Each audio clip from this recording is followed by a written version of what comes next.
All right, guys, I'm here with my buddy Kip, our resident wrestling expert, and today we're going to look at some defense against a collar tie. It could be a regular judo grip or a wrestling collar tie, but I'm going to do a technique I haven't seen anywhere else. I'm sure that plenty of people use this, but it's an entangled arm tie otoshi setup. So it's a judo throw off of an arm entanglement. So let's take a look.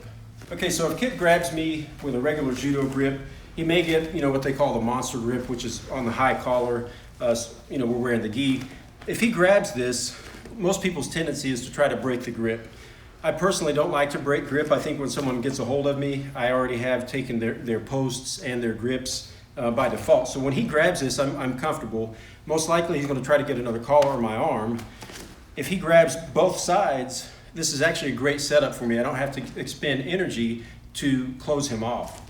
So basically with this technique, all I'm going to do is use my shoulder. This is a huge piece. I have to pinch my shoulder high as I get off at this angle, and I'm going to reach for kind of an opposite side Russian 2-on-1. But as you can see, the high grip, I'm allowing it to sit here, but I pinch my shoulder high as I reach underneath. That in combination with this other grip, whether I grab it or he grabs me, it doesn't matter. I have to get slightly off to the side. My shoulder is pinching and I'm reaching high in the armpit. Now with this squeeze, can you pull your shoulder out? No. Can you pull your other arm out? So he's effectively tied here. Let's take a look at that one more time and then we'll look at the takedown. So a high collar grip, I get off to the side. I play a little hand fight, I don't mind, because I'm reaching for this underarm, but I want to make sure to pinch if I don't pinch my shoulder and I just reach, he can pull out. So I have to pinch this shoulder really high. So as he reaches, I'm off to the side, I pinch my shoulder, I reach, and now I've got a strong tie. And you can tell that I have a strong grip. It's kind of like a Russian 2-on-1, but I'm on the opposite side here, okay? So from here, we're going to take a look at the takedown. Okay, so as I'm off to the side, I get my modified or opposite Russian 2-on-1 here. This is basically an arm entanglement. From here, I can start leaning down in kind of a corkscrew manner and step across for tai otoshi. So it's a simple takedown. We're going to take a look at that from the other angle because there's a submission right off this as well. Okay, so pinching the shoulder again from a different angle, I have to step off to the side and pinch my shoulder high. So as I do that, he's reaching for me. I let him get both grips. I'm comfortable. I'm off to the side, high shoulder, grab the elbow, step in front. There's the throw. Now notice how my arms are still in this position. All I do is simply float to kind of a case of gatame, but I'm going to hold on to this arm because the arm bar, as you can see, is already here. So as we drop,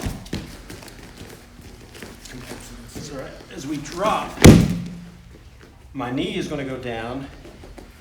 I'm sliding onto his body, but notice how I'm bringing my knee underneath to support this arm bar, and there's the tap. So as the grip comes in high, I step off to the side, get the arm entanglement, drop down, my knee comes into play underneath my arm to support the elbow. I'm blocking him from raising up and I just push the arm. And there's the tap. Go ahead and go for my back here. If I don't take this control and I hit the ground sloppily, it's going to be a struggle. But ideally, let's take a look at that one more time. Actually, let's take a look at it straight from a no-gi collar tie. So even though I'm wearing the gi, he can go really tight. I don't have to do a duck under or anything to clear this grip. He's already given me this pinch, okay? So as I step to the side, even with a deep collar tie, I grab the other arm, step in front, keep my body posted, knee comes under, there's the arm bar. So taking a look at this in no-gi, it works just as well. Again, this is not reliant on me getting certain grips. I allow my partner to get a tight collar tie. This is tough. If I get my shoulder involved, go ahead and pull your arm out. It's difficult at best. If I get an angle and now my shoulder's involved, pull your arm out. He's stuck. I'm not doing the technique. I'm just using my arm to engage and my neck. When we tie that together with that reach across for the arm drag, shoulder comes involved, off at an angle, I'm in deep and I'm squeezing. He can feel it in this arm already. Go ahead and pull your other arm out. The struggle makes the takedown even easier.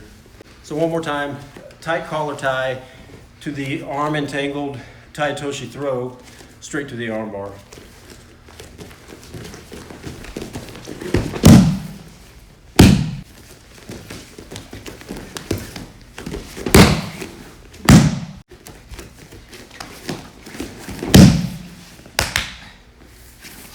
It's a pretty quick arm bar.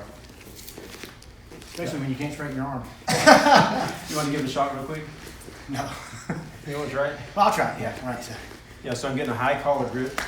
He's turning the corner, which makes my arm get kind of stuck. As he reaches behind, I'm in a lot of trouble. Now, if I can't pull this arm out, his knee is in place. All he has to do is push my arm down. That's a tap. There's a risk of getting your back taken. There's a risk of a reversal, but it's minimal. If you're playing chess, you're always one step ahead. Deep collar tie, he's off to the side. Ties my arms up. Even though I barely missed that throw, I want to.